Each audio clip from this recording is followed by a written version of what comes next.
you in, see ya. Hey, everybody, I want y'all to check out a fellow Marine's podcast. My name is Ted Nugent, and I got a call from my buddy Ryan F. Samuels, and he wants me to tell you that he's a working hard, playing all-American son of a who is celebrating God, family, country.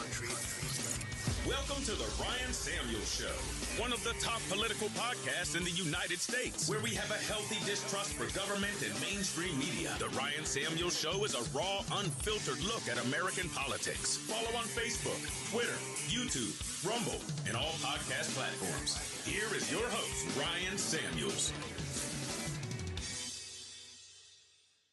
Hello, Patriots. We are here. We are back again. And Fani Willis continues to get spanked in the public eye and is now facing serious misconduct allegations. And right now they are being brought before the Senate for a misconduct hearing into the way that she behaved with Mr. Wade and hiring her boyfriend at $250 an hour, who was much less qualified than the two other white prosecutors that happened to be on the case, who were only paid $150. Interesting, I might add. But anyway, this is obviously good news for the Trump team.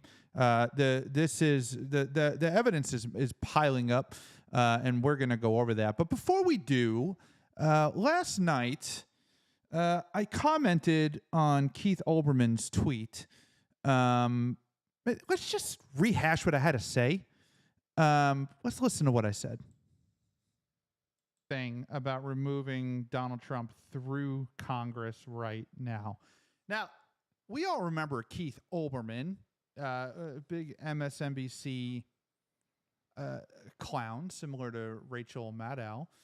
This is what he had to say. The Supreme Court has betrayed democracy. Its members, including Jackson, Kagan, and Sotomayor, have proved themselves inept at reading comprehension. And collectively, the court has shown itself to be corrupt and illegitimate. It must be dissolved.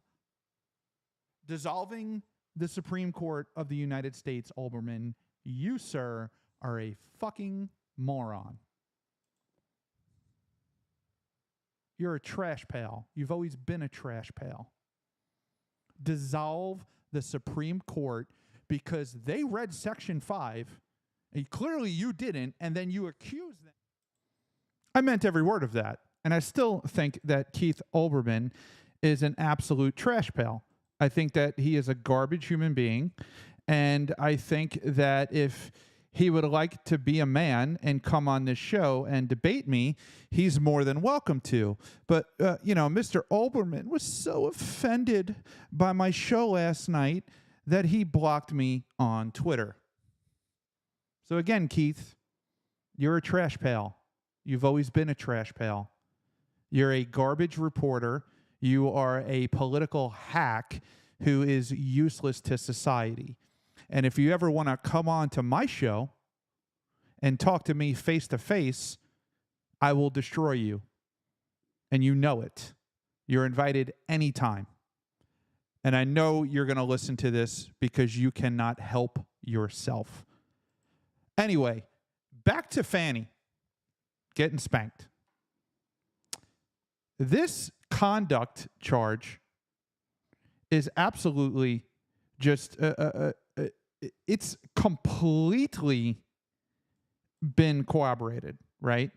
The Ashley Merchant is the attorney who took this and ran with it and investigated this, has geo-fencing data,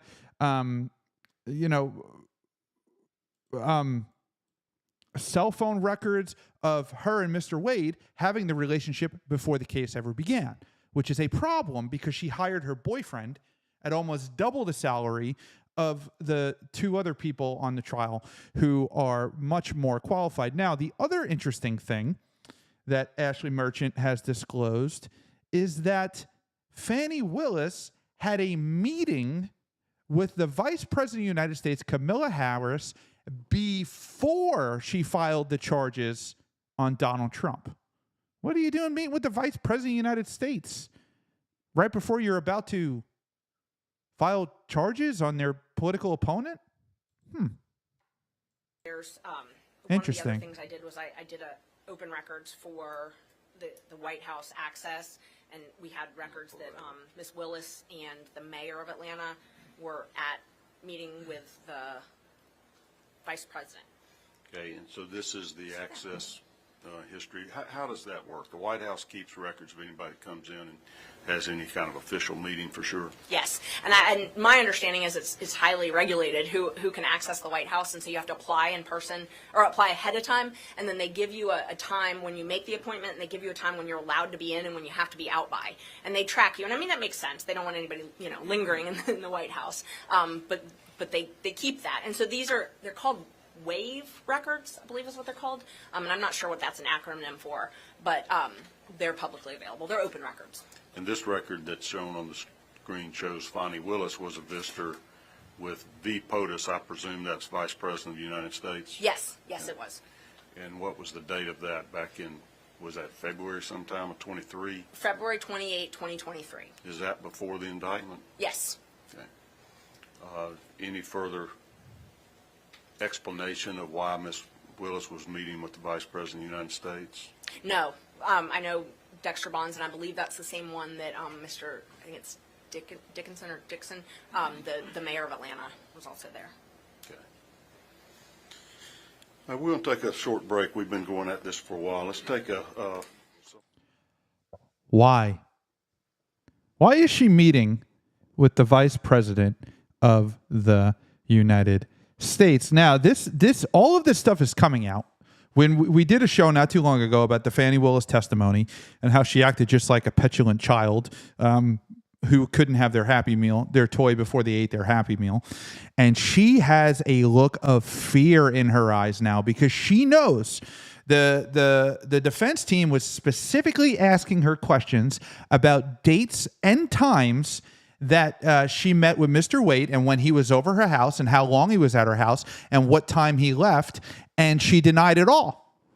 Unbeknownst to her, they have both of their phone records with geo-fencing, data tracking, and location tracking, and they have them both together multiple times, not to mention over 1,000 phone calls between each other before he ever even worked for her. So just look at her face. She is petrified. What Mr. Wade indicated to the court, and after Ms. Willis moved into the condo in April of 2021, they appeared 35 times. Now, I want to make clear to the court, both Ms. Willis and Mr. Wade never denied that he had been to that condo before. The specific testimony that was she's shaking, elicited by Ms. Willis.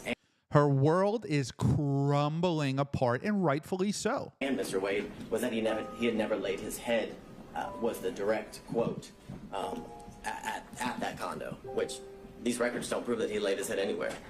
If you were to believe the analysis, or if you were to give credence to what the non-expert said, what Mr. Wade. She knows she's done for. She's absolutely done for.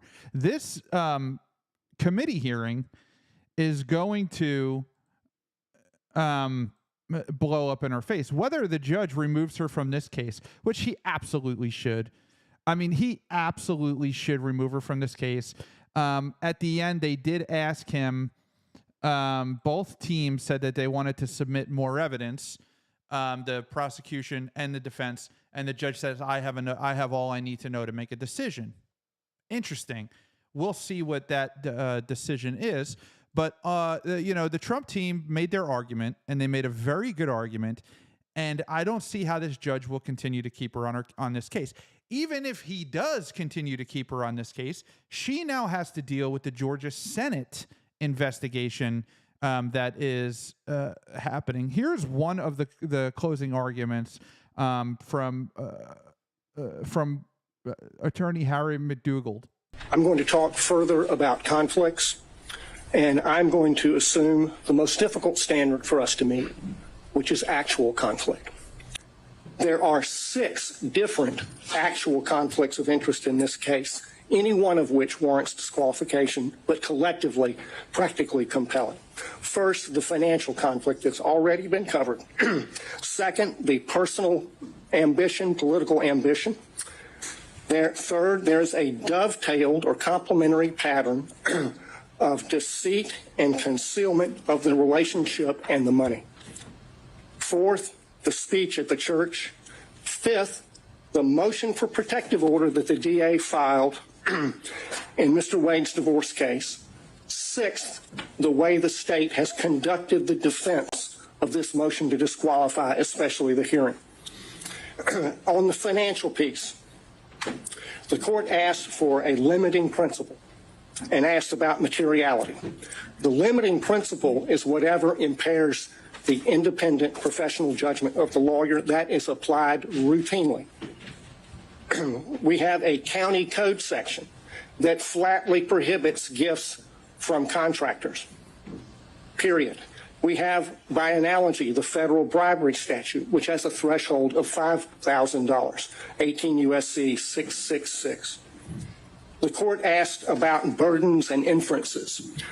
The court can draw a negative inference from the state's failure to produce evidence to support the invisible magic cash balancing theory based on State v. Thomas, 311 Georgia 407, particularly footnote 19. As to the timing question that the court asked about, there were 2 contracts for Mr. Wade executed after they acknowledged the relationship began. Each one of them afflicted or conflicted under county and common law. The second conflict is her political ambition, for which he was previously chastised by Judge McBurney. And that's also present in this book. The inside flap of this book says that they were given, quote, exclusive access to thousands of secret documents, emails, text messages, and audio recordings.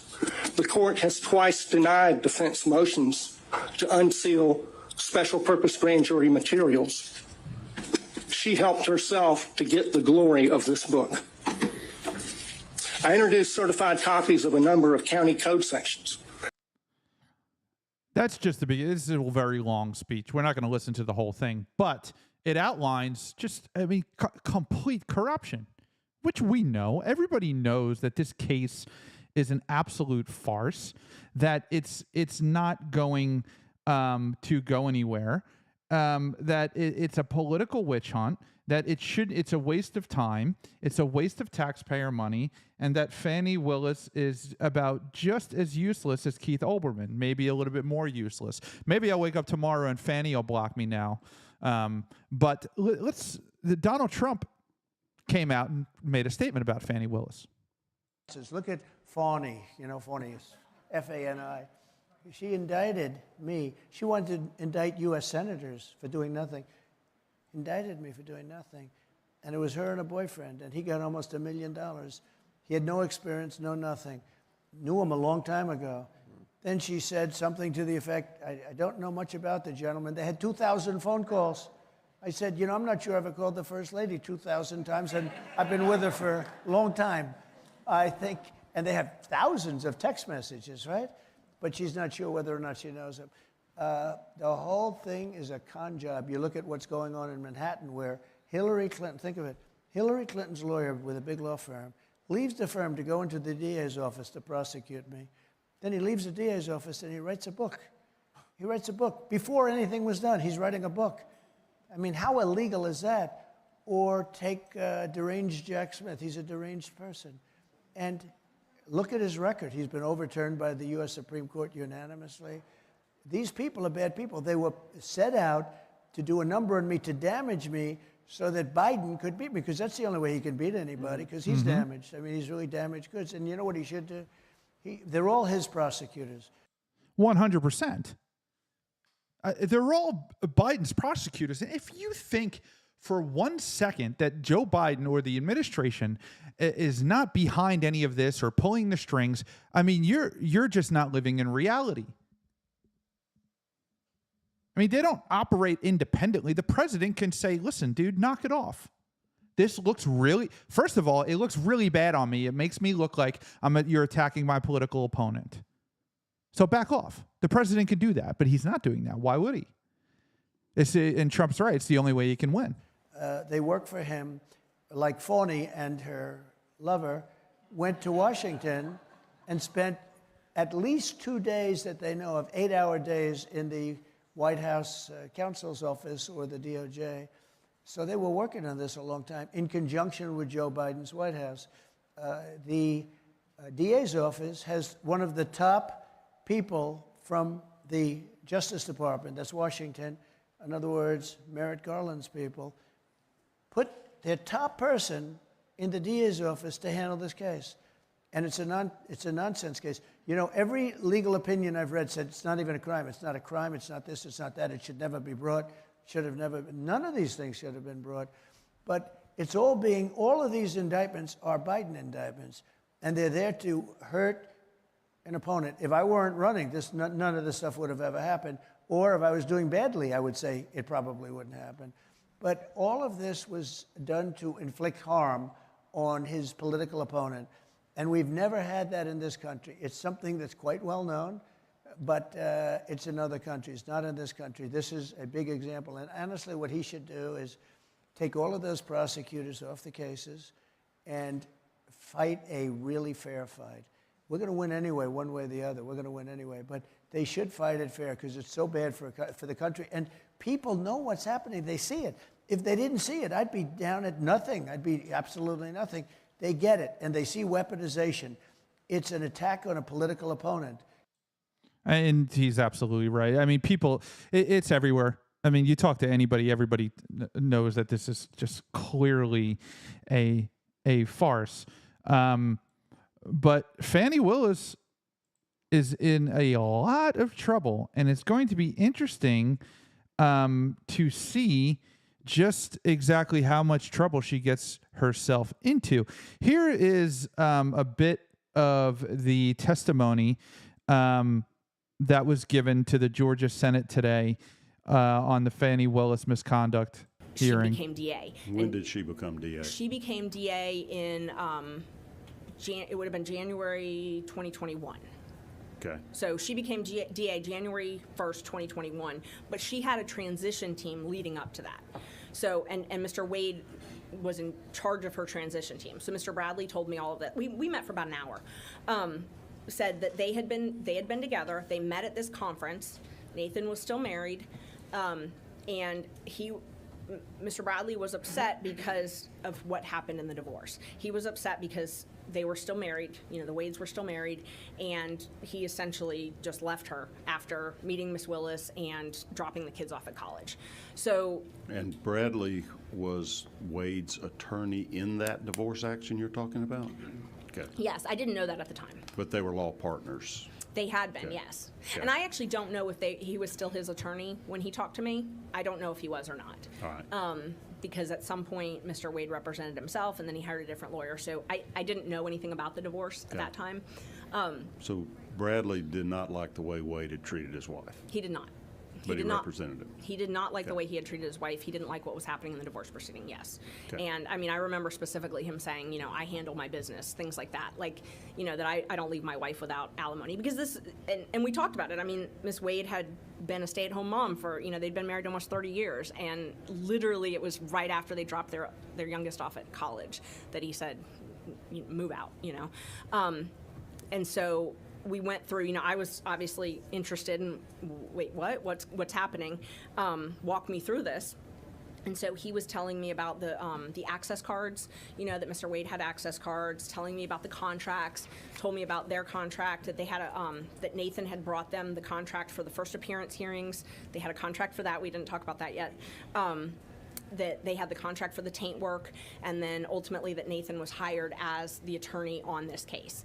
That they had been dating before, and he told me, you know, they met at hotels.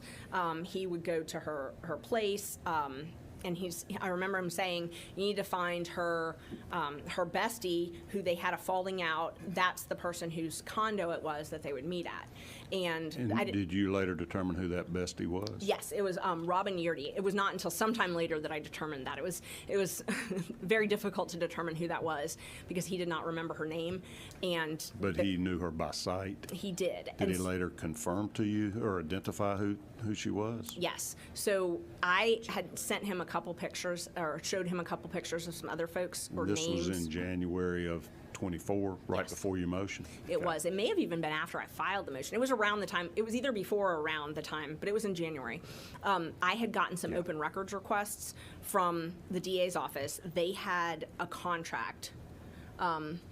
Yep. We just put on screen some of the text messages that you produced to us. Yes. This is from your phone. It is. And so you're talking to Terrence Bradley, I see over there on the left.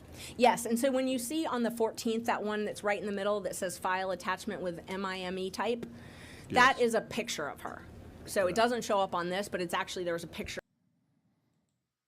So she has established a crystal clear connection between Nathan Wade and Fani Willis, and that he paid her she paid him $250 an hour when she's only paying the other more qualified attorneys $150 an hour, that they've had a relationship before this trial that began, that she did go to Washington, D.C. and meet with the vice president before she dropped these charges. It's a mess. I mean, she uncovered all of it. It's phenomenal what she's done, what she's showing to the world. This is major news. One that popped the top on this whole case, and now she is going before this committee. Let's watch it live. Him to verify the accuracy of what you were claiming had happened? I did not want to say one word that had not been verified. Because he was the source. Yes. He's the guy that was his law partner and his divorce attorney. Yes. Who probably knew as well as anybody in the state. They had been best friends also. Okay. All right. And so let's pull these up, Senator Dolezal. When did you start? You kept these text messages somehow? I did. So I actually, Mr. Bradley uses an Android, I believe, and so it was not easy to just download them, and I'm not the most tech-savvy person. There's a lot of texts that just went into things that I thought would just embarrass people and weren't relevant. So what I did was I screenshotted the texts that I thought were relevant.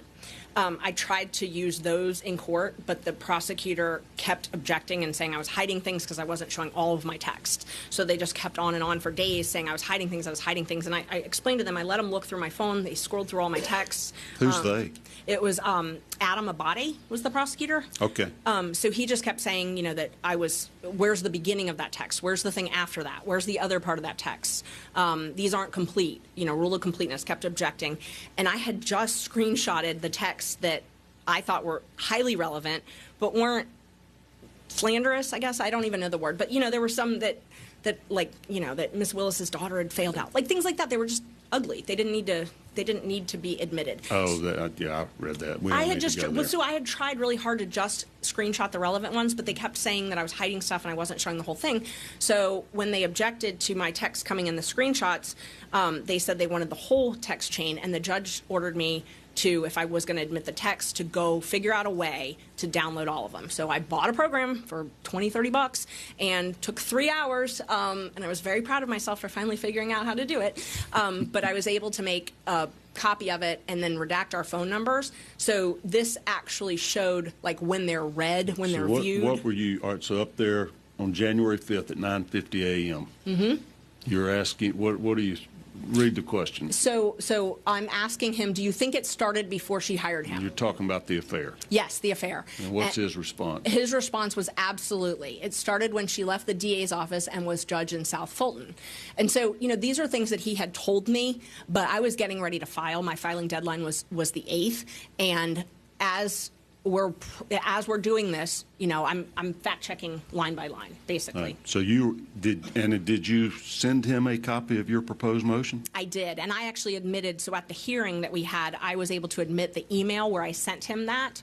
So I sent him a copy of the motion that weekend when I was I wanted him to review it, and then he had a text. He didn't write me back by email, but I submitted my email so that the court could see exactly when I sent it and when he responded, and then he responded that everything looked good. Because I asked, I said, I'm sending you this motion. I need you to look at it. And then he responded that everything looked good in it. Right.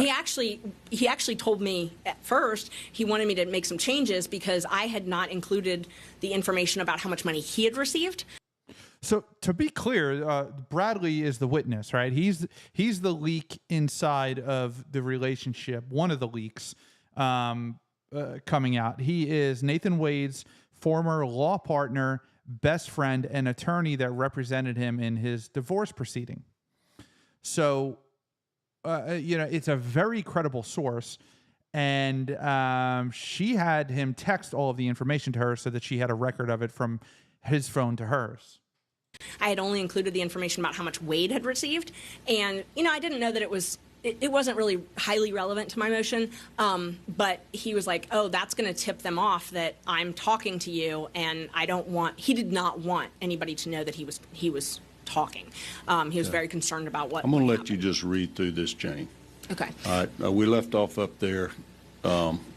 Absolutely, it began when she was a judge in South Fulton. When was she a judge in South Fulton? She became a judge in August of 2019, and I did an open records. I first asked,